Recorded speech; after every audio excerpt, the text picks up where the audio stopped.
मुसलमानों, आज किसी कीमत पर आपको ये मौलाना साहब का बयान सुनकर जाना चाहिए कि कुछ लोग मंदिरों में गाय की बलि देते हैं। हाँ मेरे दोस्तों, आज पहली बार मैंने सुना है। और ये बात अगर आप सुनते रहे और शेयर कर दिए तो बहुत बड़ी तादाद में जो हिंदू लोग मुसलमान को गाय के नाम पर मान रहे हैं, जान ले रहे हैं, उनको एहसास होगा और वो हो सकता है दौड़ कर जाए, मंदिरों पर रोक लगाने की कोशिश करे, इसलिए कि गाय के लिए मुसलमानों को मारा जा रहा है। जबकि मुसलमान को ये काम हरगिज नहीं करना चाहिए। जब कानून और हिंदू धर्म में ये चीज मना है, उनको तकलीफ पहुंचती है, तो मैं यही कहूंगा कि नहीं करना चाहिए, किसी कीमत पर नहीं करना चाहिए ये काम।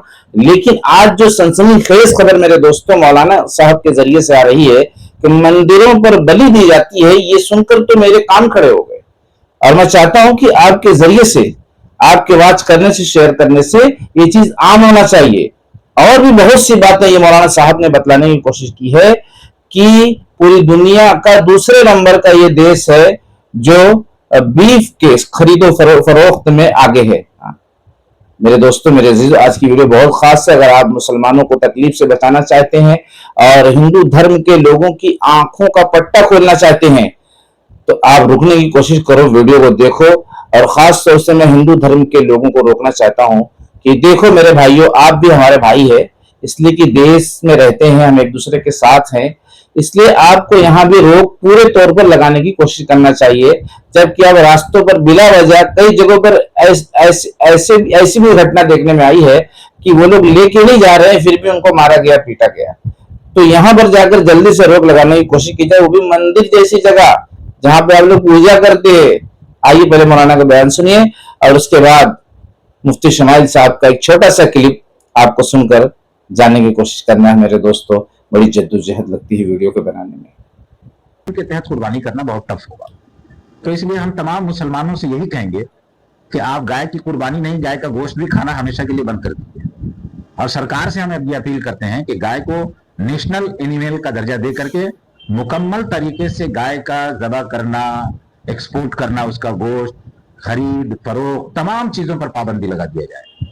सिर्फ मुसलमान के लिए नहीं, मंदिरों में भी जो है ना बलि चढ़ाई जाती है, उसको भी पाबंदी लगाई जाए और नेशनल जानवर का इसको जो है ना दर्जा दे करके मुकम्मल इस झगड़े को हमेशा के लिए खत्म कर दिया जाए। लेकिन दोहरी पॉलिसी नहीं होनी चाहिए कि आप इसको ज़बह करके करोड़ों करोड़ अरबों अरबों लोग रुपया कमा रहे हैं, बड़ा बड़ा स्लॉटर हाउस खोल करके दुनिया का दूसरा सबसे बड़ा बीफ एक्सपोर्टर हमारा मुल्क भारत बना हुआ है और भारत के लोगों को खाने के लिए परेशान किया जा रहा है, खाने के नाम पर परेशान किया जा रहा है।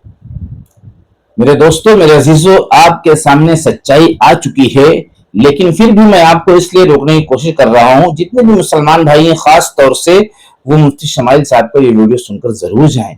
हाँ मेरे दोस्तों, ये वीडियो आपके ईमान को ताजा कर देगी, ईमान को ताजा कर देगी। और कौन ऐसा मुसलमान है जो ये नहीं चाहता होगा कि ईमान ताजा ना हो, मेरा ईमान कमजोर हो जाए, पुराना हो जाए? कोई मुसलमान ऐसा नहीं है, इसलिए बाकी रहने की कोशिश करना चाहिए। और आज जो खुलासा हुआ है वो खुलासा तो हैरान कर डाला है। बस मैं 1 से 1.5 मिनट के बाद में मुफ्ती शमाइल साहब की वीडियो दिखाकर वीडियो को खत्म करने का मेरे दोस्तों इख्तिताम करूंगा वीडियो का, ताकि आपका बहुत ज्यादा वक्त ना लगे, आप परेशान ना हो। आपको किसी तरह मैं जोड़े रखने की कोशिश कर रहा हूं और दुनिया से लेके आखिरत तक बनाने की फिक्र में लगा हूं। मेरे दोस्तों, मेरे अजीजों, अल्लाह रब्बुल इज्जत के फजल करम से जिसने हमें पीने के लिए पानी दिया, जिससे हमारे दिलों को ठंडक पहुंचती है, कितना बड़ा राज जाहिर हुआ कि मंदिरों पर, अब वो कौन सी मंदिर है मौलाना साहब तो बोल गए, मैंने पहली बार सुना, जहां पर गाय की बलि दी जाती है, उस मंदिर को ढूंढा जाए, उसकी जांच की जाए, वहां पर रोक लगाई जाए, इसलिए कि आम तरीके से इसको काटने पर इतनी ज्यादा पाबंदी है और हिंदू मुसलमान की जंग खड़ी हो जाती है। और अगर ये चीज किसी मंदिर में हो रही है तो बड़े शर्म की बात है, इसलिए कि ये चीज अब तक कैसे छुपी थी, जबकि हम भी देश के अंदर रह रहे और हमको अब तक पता नहीं था कि जो है हमारे देश में मंदिरों के अंदर इस तरीके से गाय काटी जाती है। या इसकी क्या सच्चाई है, आप अपनी राय कमेंट सेक्शन में रखने की कोशिश करो। ये हैरान कर देने वाली खबर मेरे दोस्तों, मेरे अजीजों आ रही है बंगाल से निकलकर, इसलिए हम खुद ये नहीं चाहते कि मुसलमान गाय की खरीदो फरोख्त करे और गाय अपनी गाड़ियों में लेकर जाए اس کو بیچے, اس کو خریدے, اس لیے کہ جب ہمارے ہندو بھائیوں کو اس سے تکلیف ہے تو ہمیں بھائی چارہ بنانے کے لیے یہ کام نہیں کرنا چاہیے, قدم نہیں اٹھانا چاہیے, اس لیے کہ مذہب نہیں سکھاتا آپس میں بیر رکھنا, کسی کی پوجا کو تکلیف پہنچانا, کسی کے مذہب کو ٹھیس پہنچانا.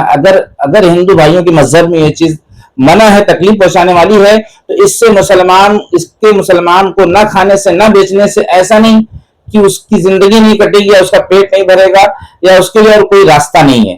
اس لیے میرے دوستوں, میرے عزیزوں, اپنے رب کے بھروسے پہ مسلمانوں سے میں گزارش کروں گا یہ کام چھوڑ دے, لیکن ہندو بھائیوں سے اس سے بڑی گزارش یہ کروں گا کہ آخر میں یہ سنا کیا ہوں, اس لیے اس کی چھان بین کر کے ایسے مندروں پر پابندی لگائی جائے, یا اس میں کتنی سچائی ہے اس کی رات آپ کمنٹ سیکشن میں رکھنے کی کوشش کرو. آئیے اب مفتی اسماعیل صاحب کا خاص طور سے مسلمانوں سے گزارش ہے کہ یہ چھوٹا سا کلپ دیکھیں, اس کے بعد ویڈیو کا اختتام کرتے ہیں. میرے دوستوں, جی صاحب, آپ سے ایک سوال کرنا ہے. جی فرمائیں. عید الاضحیٰ میں لاکھوں کروڑوں روپے کے جانور قربان کر دیے جاتے ہیں. اس سے بہتر کیا یہ نہیں ہے کہ مسلمانوں کے لیے اچھی یونیورسٹیز بنائی جائیں, کالجز بنائے جائیں, ہاسپٹلز بنائے جائیں, جو سب کے لیے کام آئیں, سب کے لیے کارآمد ہوں؟ بہت اچھا سوال ہے, لیکن یہ سوال آپ اس وقت کیوں نہیں کرتے جب آپ اپنی شادیوں میں اور اپنے بچوں کی شادیوں میں لاکھوں کروڑوں روپے خرچ کرتے ہیں؟ یہ سوال آپ اس وقت کیوں نہیں کرتے جب آپ ہزاروں اور لاکھوں روپے کے گیجٹس خریدتے ہیں؟ کیا اس وقت آپ کو ہاسپٹلز اور یونیورسٹیز یاد نہیں آتی؟ کیا وجہ ہے کہ یہ سوال صرف بقرعید کے ٹائم پر کیا جاتا ہے, اور کیا وجہ ہے کہ یہ سوال صرف حقوق اللہ کے متعلق کیا جاتا ہے؟ میرے دوستوں, میرے عزیزوں, ہم اس طرح کا کلپ لا کر آپ کے ایمان کو بھی تازہ کرنے کی کوشش کر رہے ہیں, اور آخرت سے ہم یہ چاہتے ہیں کہ آپ ایک لمحہ بھی دور نہ ہو, ایک پل بھی دور نہ ہو, اس لیے کہ دنیا کی زندگی وقتی اور عارضی ہے, اور ہمیشہ ہمیش کی زندگی آخرت کی ہے. موت سر پر کھڑی ہے, موت پیچھے کھڑی ہے, پھر بھی ہم اتنے بے خوف ہیں, اتنے نڈر ہیں کہ نماز پر نماز ہماری جا رہی ہے, جھوٹ پر جھوٹ ہم بول رہے ہیں, نگاہوں کا غلط استعمال کر رہے ہیں, جبکہ پیچھے اگر ہمارے کان کے اوپر کوئی بندوق رکھ کر میرے دوستو ہمیں کہے کہ اب زندگی اسی طرح آپ کو گزارنی ہے, تو اس کی دل کی کیفیت کا کیا عالم ہوگا. سوچو, آپ کو گناہ کرے گا نہیں, اس لیے کہ کوئی بھی گناہ کیا تو گولی چل جائے گی, تو وہ ڈر کی وجہ سے ایک بھی گناہ کرنے کو تیار نہیں ہوگا. ایمانداری سے آپ بتانے کی کوشش کرنا کیا وہ کوئی گناہ کرے گا, لیکن ہم موت پیچھے کھڑی ہے, بندوق چلانے سے پہلے ہماری موت آ سکتی ہے, لیکن یہ ظاہر میں دکھائی دینے لگا اور وہ چھپا ہوا ہے. بس فرق اتنا ہے جس کی وجہ سے ہم نڈر بے خوف ہو کر, میں سب کو تو نہیں کہتا لیکن اکثر مسلمانوں کے جو حالات ہے اس پر رونا آ رہا ہے. نمازوں سے کتنی دوریاں ہیں, نماز کتنا بوجھ سمجھ کر کرنے کی کوشش کر رہے ہیں, اور کتنی اندر سے طبیعت بوجھل ہوتی ہے نماز پڑھنے کے درمیان, تلاوت کرنے کے درمیان, اور ایسی مجلسوں میں بیٹھنے کے درمیان جہاں اللہ اور رسول کی باتیں ہوتی ہیں. تو یہ ساری بیماریوں کا کب علاج کریں گے؟ اگر ہمیں کینسر ہو جائے تو ہم کتنی جلدی اس کی رپورٹ کراتے ہیں, جلدی جلدی اس کا علاج کرتے ہیں. بتائیے, کینسر کی بیماری تو موت پر ختم ہو جائے گی, لیکن یہاں جو ایمان کی کمزوری, ایمان کے اندر جو بیماری ہم لے کر جائیں گے وہ بعد مرنے کی بھی ختم نہیں ہوگی. اس لیے علاج کرنے کی جو جگہ ہے وہ دنیا ہے, وہاں حساب ہے, اور یہاں اعمال ہیں, وہاں اعمال نہیں ہے, اور وہاں اعمال نہیں ہے اور یہاں حساب نہیں ہے. اس لیے ہمیں جہاں جو جگہ بنائی گئی ہے وہاں کی تیاری کر لینا چاہیے. چالاکی اسی بات میں ہے, اور حضور پاک صلی اللہ تعالی علیہ وسلم نے ارشاد فرمایا, عقل مند شخص اور چالاک شخص وہ ہے جو مرنے سے پہلے مرنے کی تیاری کر لے. اب کوئی کھڑا ہو کر یہ کہہ دے کہ مجھے معلوم ہے کہ میں کب مروں گا, نہیں کہہ سکتا. گھر سے نکلے گا موت آ جائے گی, کھانا کھانے بیٹھے گا موت آ جائے گی, کھانے کے بعد آ جائے گی, پانی پینے چلے گا آ جائے گی, کھڑا ہوگا آ جائے گی, لیٹے گا آ جائے گی. تو موت کبھی بھی آ جاتی ہے, تو پھر کیسے رہنا چاہیے؟ آپ اپنی رائے کمنٹ سیکشن میں رکھنے کی کوشش کرو. ملتے ہیں نیکسٹ ویڈیو میں. السلام علیکم ورحمۃ اللہ وبرکاتہ.